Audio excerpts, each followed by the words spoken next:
नमस्कार दोस्तों, आज फिर आपका स्वागत है क्राउन इमिग्रेशन का यूट्यूब चैनल पर। तो आज का जो हमारा विषय है वो है सक्सेस स्टोरी है। कंट्री का नाम है स्वीडन। स्वीडन का रेजिडेंसी परमिट अप्रूव हो कराया है। मेल आती है हम स्टूडेंट के मेल के ऊपर, तो उसके अंदर उन्होंने उसको बच्चे को ग्रांट कर दिया है। स्टूडेंट की प्रोफाइल क्या है उसके बारे में डिस्कस करेंगे, और बच्चे ने क्या क्या ऑब्स्टेकल्स फेस की हैं जब उसने अपनी ये स्टूडेंट वीज़ा स्वीडन का डाला था। तो स्वीडन भी एक ऐसी कंट्री है जो इंटरनेशनल स्टूडेंट को टीआरपी ही प्रोवाइड करती है, रेजिडेंसी परमिट। तो आप फिनलैंड में डालते हैं तो वहाँ पर भी रेजिडेंसी परमिट आता है। आप स्लोवेनिया में डालते हैं तो वहाँ पर भी रेजिडेंसी परमिट अप्रूव्ड होकर आता है। बहुत सारी कंट्रीज़ हैं, इंस्टेड ऑफ आपके पासपोर्ट पर स्टैंपिंग के बजाय वहाँ पर रेजिडेंसी परमिट अप्रूव होकर आते हैं। तो स्वीडन में ये हमारी सेकंड सक्सेस स्टोरी है, जिन बच्चों ने स्वीडन का एडमिशन और वीज़ा हमारे थ्रू अप्लाई किया था। स्वीडन में जो एडमिशन और वीज़ा इस साल बहुत कम बच्चों ने अप्लाई किया है। उसके पीछे रीज़न क्या है कि इसका जो वीज़ा सक्सेस रेट उतना नहीं है जितना फिनलैंड का है और डेनमार्क का है। दैट रीज़न जो स्वीडन वाले बच्चे थे इन दो कंट्रीज़ में कन्वर्ट हो गए थे। तो जिनका आया है उनका जाने का रीज़न ये है कि कहीं किसी के वहाँ पे रिलेटिव है, कोई चाहता है कि मैंने अपनी स्टडी उस स्पेसिफिक यूनिवर्सिटी से करनी है। दैट रीज़न ये दो बच्चों के सक्सेस स्टोरीज आई हैं। पहले वाले की हमने ऑलरेडी हमारे चैनल के ऊपर डाल दी है। स्वीडन में जाना है तो स्वीडन से रिलेटेड हमारी एक डेडिकेटेड प्लेलिस्ट है।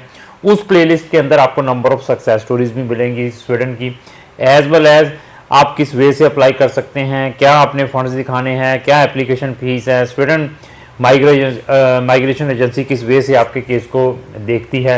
बहुत सारे ऐसा मटेरियल फ्री ऑफ कॉस्ट मिल सकता है। दोनों के लिंक डिस्क्रिप्शन बॉक्स में लगाए हैं। जिन बच्चों ने जैन में स्वीडन में पढ़ने के लिए जाना है, पोर्टल ऑलरेडी ओपन हो चुके हैं। तो जैन इनटेक में ऑप्शंस बहुत ही लिमिटेड होते हैं इंटरनेशनल स्टूडेंट्स के लिए। तो अगर आपने जैन इनटेक में जाना है, अपनी प्रोफाइल शेयर करें। अगर आपकी एलिजिबिलिटी बनेगी तो मैं आपको बताऊंगा कि आप स्वीडन में डालें। अगर नहीं बनेगी तो हम स्ट्रेट फॉरवर्ड आपके केस को अवॉइड करेंगे कि आप इस कंट्री की ओर अपना एडमिशन या वीज़ा डालने की कोशिश करें।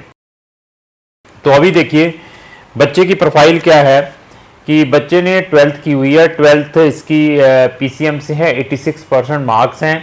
2023 का पास आउट है स्टूडेंट, और इवन इसके आइल्स में 6.5 बैंड है। एडमिशन डाला ये बच्चा प्रीवियसली भी ट्रेवल्ड है, कहाँ पे, स्वीडन में।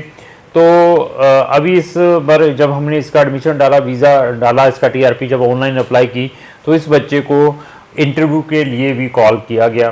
तो इंटरव्यू में भी बच्चे के कम से कम 50 मिनट लगे हैं।